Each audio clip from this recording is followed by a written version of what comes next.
और 26 नवंबर 2026 से पहले ओके। इंडिया की मईशत खाक हो जाएगी और इंशाअल्लाह ताला पाकिस्तान कर्ज फ्री होगा। हिंदुस्तानियों, तुमने तो इस्लाम की दुश्मनी में यहूदियों से भीख मांग के 3 ट्रिलियन की बनाई ना। अल्लाह ताला ने हमें 7,500 अरब डॉलर के ज़खायर दिए हैं, जिसको अगले प्रोग्राम के अंदर आपको पेश करेंगे। इंडिया पागल है, ये सब कुछ कर रहा है पिछले 2 साल से। इसने 100 अरब डॉलर का असला खरीदा है और कम से कम 8-10 वो तो चीन के खिलाफ खरीद रहे हैं ना। बट डिप्लॉयमेंट तो राजस्थान में हो रही है। अब ब्लफ, उनका टारगेट गिलगित बल्तिस्तान और स्कर्दो है।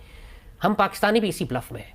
और इंडियंस न सिर्फ डिप्लॉय हो चुके हैं, बल्कि उनकी डॉक्ट्राइन जिस तरह वो रिवॉल्व कर रहे हैं, रशिया से सीख रहे हैं। यूक्रेन, वो बाकायदा उन्होंने पूरे वॉर रूम बनाए हुए हैं जहां वो यूक्रेन जंग से सीख कर अपनी आर्मी को रियल टाइम में अडॉप्ट कर रहे हैं कि हमने वही इक्विपमेंट हमारे पास है रशियन, जो हमने पाकिस्तान के खिलाफ इस्तेमाल करना है। मुझे ज़ाती तौर पर, जैसे अर्ज़ किया, बार बार मैं कह रहा हूँ कि पाकिस्तानी कौम को मैं वार्न कर हो गए। अल्लाह के फजल से हमारे पास आबादी है 25 करोड़ की, हमारे पास सिपाही खत्म नहीं। जो अगर ग़ज़वा हिंद अगर हमारी ज़िंदगी में हो जाती है तो आप ये जो भारतीय मुसलमान हैं उनको कहाँ खड़ा देखते हैं? भारतीय मुसलमान अनफॉर्चुनेटली उनका कोई फ्यूचर नहीं है। मैं बहुत तकलीफ से ये बात कर रहा हूँ, वो कुर्बान हो जाएंगे। जाए कि F-16 से जदीद तरीन ये जहाज़ जो पाकिस्तान लेगा, तो इसका मतलब है कि जो अमेरिका को फिर बाय बाय कह दिया जाएगा। जी हाँ, देखें कि F-16 तो अभी जहाज़ ये पुराने हो गया, उस हिसाब से वो 4th जनरेशन है। हमारे पास जो चाइनीज J-10C है वो 4.5 कहा जाता है, उस जनरेशन का है। अब ये जहाज़ आएंगे तो टॉप मोस्ट जहाज़ होंगे और देखें गिने चार ममालिक में पाकिस्तान का नाम आ जाएगा। तो F-16 उस पॉइंट ऑफ व्यू से देखा जाए तो ऑब्सोलीट है। तो इंडिया के पास जब हम कंपैरिजन करते हैं तो राफेल उन्होंने लिए थे जो रिसेंटली उन्होंने वहाँ से लिए, और या फिर इसके बाद कोई ख़ास इनके पास वो कोई ऐसे जहाज़ नहीं है कि जो हमारे उस मुकाबले पे लेके हैं। जब हमारे पास F-16 थे तो वो तेजाज लेके आए हैं, फिर वो MiG-21 जो पुराने जहाज़ थे। सो पाकिस्तान की एक सुपीरियरिटी रही है as far as the combat is concern, और हमने इसको साबित किया है। और जिस तरह बालाकोट स्ट्राइक्स के दौरान भी हमने साबित किया है कि हमारे जो पायलट्स हैं basically man behind the gun, वो हमारे बहुत प्रोफेशनल और काबिल हैं। अच्छा ब्रिगेडियर साहब, ये जो मॉडर्न वॉरफेयर है, ब्रिगेड साहब, ये बहुत बड़ी खबर है ये तो, लेकिन मैं आपसे गाइडेंस चाहूँगा एक और खबर पे। अमेरिका और इजराइल जो है वो एटमी प्रोग्राम पे बात कर रहे हैं, पाकिस्तान के मिसाइल प्रोग्राम पे बात कर रहे हैं, और कल वज़ीर आज़म ने कहा कि एटमी प्रोग्राम पर कोई समझौता नहीं किया जाएगा। आप क्या समझते हैं कि कोई बड़ा सीरियस किस्म का दबाव है या सिर्फ बयानात ही हैं? देखें, तो ये दबाव भी है और दूसरा ये है कि ये पॉलिटिकल मोटिवेटेड हैं, और ये हम कह सकते हैं कि वेस्टेड इंटरेस्ट भी इसमें भी शामिल हैं, और ये है कि आपको प्रेशराइज करने के लिए भी एक टैक्टिक्स इसमें शामिल है।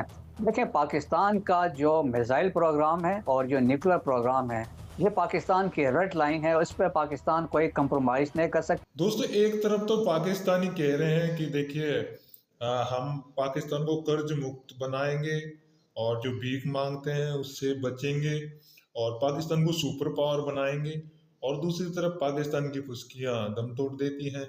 दूसरी तरफ ये बोल रहे हैं कि भारत अपना हथियार जखीरा बढ़ा रहा है हमारे लिए। हिंदुस्तानियों, तुमने तो इस्लाम की दुश्मनी में यहूदियों से भीख मांग के 3 ट्रिलियन की बनाई ना। अल्लाह ताला ने हमें 7,500 अरब डॉलर के ज़खायर दिए हैं, जिसको अगले प्रोग्राम के अंदर आपको पेश करेंगे। तो ये 3 दावे हैं मेरे: इंडिया का खाक होना, पाकिस्तान का मजबूत मईशत के साथ सामने। भारत तो उस पर भी उसको बहुत सी कामयाबियाँ मिली हुई हैं, वो क्यों चाहेगा कि अपनी जो इकनॉमिक डेवलपमेंट है उसको ख़तरे में डाले, पाकिस्तान के साथ एक और ऐसी वॉर शुरू हो जाए जो एस्केलेट भी हो सकती है और वो न्यूक्लियर डायमेंशन भी उसकी इन्वोक हो सकती है।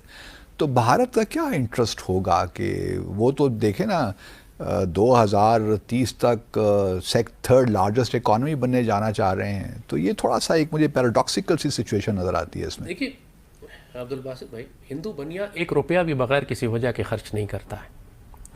हमारे यहाँ पाकिस्तान में एक माइंडसेट है कि दोनों न्यूक्लियर पावर्स हैं, लिहाजा अब कोई एटमी जंग दोनों मुल्कों के दरमियान कोई अफोर्ड ही नहीं कर सकता। यही बात आपने कही कि उनकी इकॉनमी तबाह हो जाएगी। और मगर बात यह है कि भारत ने पिछले 2 सालों में 100 अरब डॉलर का कन्वेंशनल असलाह खरीदा है।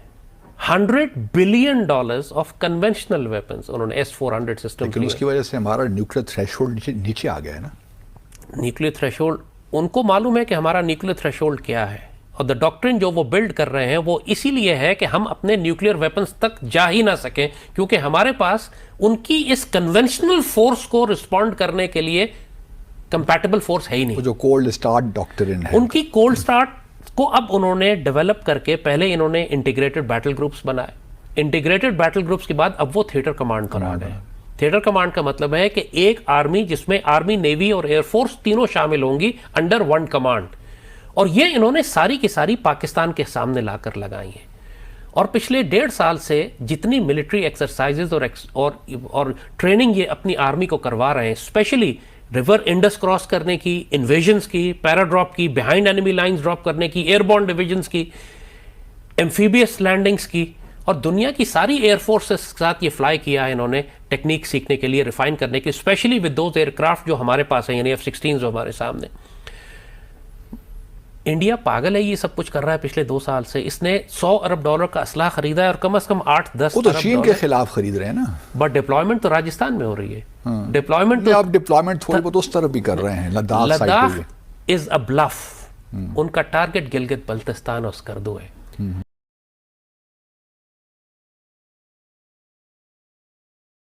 खरीदेगा तो हम चाइना से फाइटर जेट खरीदने वाले हैं जल्द, और फिर जो हमारा फाइटर जेट होगा वो 5 जनरेशन का होगा।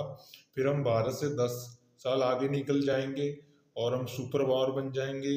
तो ये इनकी गलत फहमी है दोस्तों। भारत के हथियारों के बारे में बोल रहा है कि भारत के पास में कुछ पुराने फाइटर जेट हैं और हमारे मुकाबले भारत की ताकत बहुत कम हो जाएगी।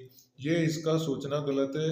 जो भिखारी अब तक दुबई और चाइना में भीख मांगते थे, वो अब सुपर पावर बनने की सोच रहे हैं, और इनको एक डर पीओके का भी है कि भारत हमसे छीन लेगा।